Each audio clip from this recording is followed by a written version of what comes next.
Hi, welcome to the channel. We're gonna talk about Reynolds. which is better, station life or cutter life. So, what do you think? I mean, have you been on a cutter or heard about it? I've only had tours on them. Tours on them? Yeah. Okay. So, how do you feel? What are the pros of station life that you can tell so far? You get to go to sleep in your own bed, as long as you don't live at the station, which here I don't. You're not underway 24/7. That's a pro. I can't stand getting underway for more than 3 hours, let alone a whole ass day. Whole month or 2 or 3? Maybe 4? Never. I can never do it. Alright, well, he hasn't been on a cutter, and I can tell you that a cutter life has a lot of benefits as well, because you get to travel and see a bunch of cool places. So I'm doing a flashback video of the past 3 years of my career, and I've been to Japan, Tahiti, Alaska. That's pretty much it. But like, they were all great experiences. But then there's also pros and cons with underway life. So what are the cons of station life? Anything? Honestly, the only thing that I'm missing out being at a station and not a cutter is travel. Because of COVID, I can't travel much right now. I got like a mile restriction, so I can't like go explore on my Liberty time. That's really it though right now. But that also can kind of go away if things go back to normal. Right. So how easy is it to take leave at a station and just go somewhere for like a week at a time? So here we're kind of site staffed, so we don't have that many people right now. But like, you can get someone in the other section to cover you, and then you'll take their 2 days as well, and you'll still take leave. But yes, it's possible. You can make it work. Yeah, I remember that taking leave underway for a cook was very difficult. And if you're a FSO or the only cook at a unit, that's also very hard, because people are like, oh, we can cover your unit if you ever need help. But then once you ask them, they kind of be like, oh, we're all busy. Like, Yeah, no, people are pretty friendly about taking each other's shifts, because you know they're going to get you back. And that's what's happened. Goose just did that with a woman. yeah, so one of the things that I've heard about is some people like, hey, you take my shifts, I'll give you $100 or whatever, and that's not allowed. But What? Oh, I need to start doing that shit. It totally happens. All right, so now we'll discuss cutter schedule versus station schedule. Go first. Station wins, hands down.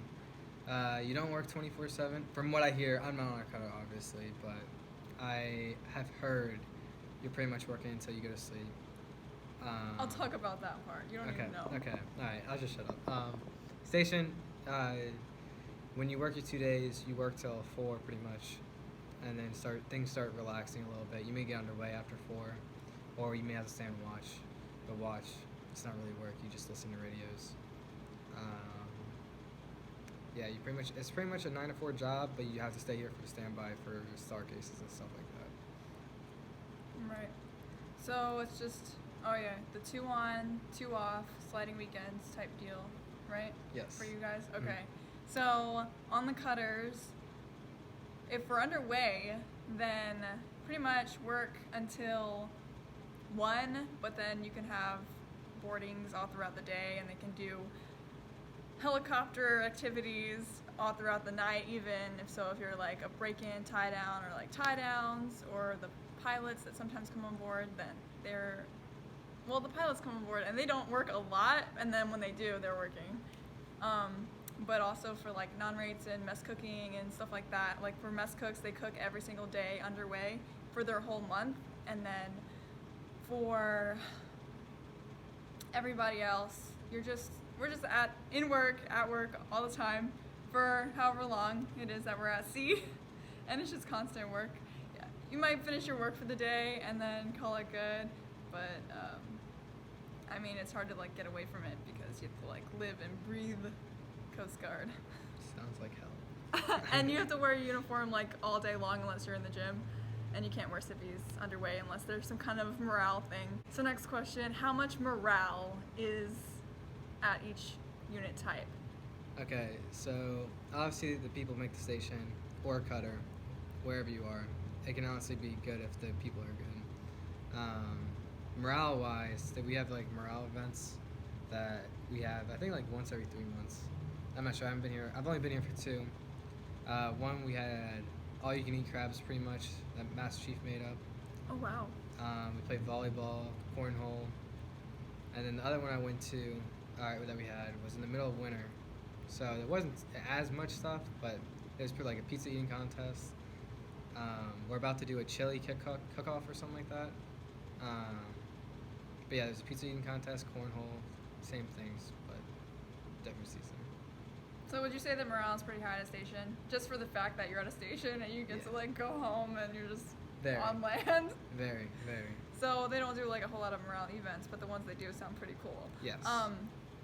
For the underway, we do bingo, or we did, it's gone now, but we did bingo, we did talent shows. Some of those can be seen on my channel. Just random stuff like that, like Smash Bro tournaments, whatever we could think of, we threw together to do it because morale was very important for the crew underway, especially since we're away from our families and everything, so we'll try to find ways. And we have a whole committee for it too, like a whole morale committee, and there's like several people that get together to organize these events, and they're like planned weeks in advance. One cool thing, or some other cool things, like when we go to different, what is it called, ports? Port calls, that's what it's called, right? I'm already forgetting.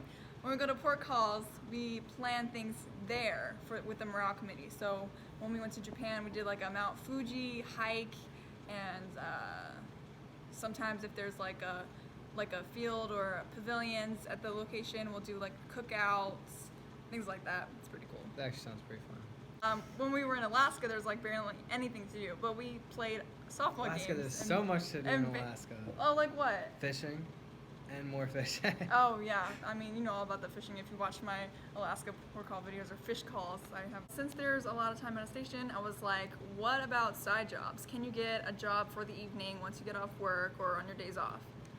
So yes, you can. I'm not sure about like petty officers or anything like that, but I know non-rates, their big thing is make sure you're qualified first before you start school or like a side job or something like that. That way you're just focused on getting qualified on time and everything like that. But they do allow it. Yep, and I was considering it since I'm on a 3-on-3 schedule being the cook, and I'm like, there's a lot of job openings over there You should for do it. cooking Do it. and restaurants and stuff. So I'm applying for different jobs to see what I can get into with all the free time in the evenings. So station life is great for getting side jobs, but underway, that was unheard of. Maybe That's you could impossible. Uber drive, you could do other things, but if it was like, you can only do the job for 3 months and then you have to leave for 3 months, they're not gonna hire you because you're not even gonna be there long term. So yeah, it's more like jobs that you can self-employ. So now we're gonna discuss the highest ranking personnel that work at each unit type. Go ahead. Alright, so here we have Master Chief. He's the OINC. And then we have a BMC and an MKC. One's the XPO, BMC, and then MKC is the new EPO. Sorry. And then the Master Chief also does all of the financial counseling and tuition assistance, right? He's the Master Chief or Chief? Master Chief. You You didn't know about that? Yeah. I know about it. I just If don't you know want to who do does it. college, you go to Master Chief. Okay. So on a cutter, we have like all the ranges of officers. We have the ensigns, we have the lieutenants, we have captain, we have XO, everybody, the whole chain of command right there on the cutter. So saluting when you're outside and speaking respectfully, always keeping yourself to a higher standard because they're always watching. It's a fun time. These were just questions that we randomly thought of. So if you have any questions that you have, comment below and we'll make a whole nother video and talk about that as well. Anything you could think of. Yes. Thanks for watching the video. I noticed that a lot of outside sources are coming in and watching them from your shares on Facebook or wherever else you're sending them to, and I appreciate that. Keep it coming. Keep posting these on Facebook for anybody who is interested in the Coast Guard.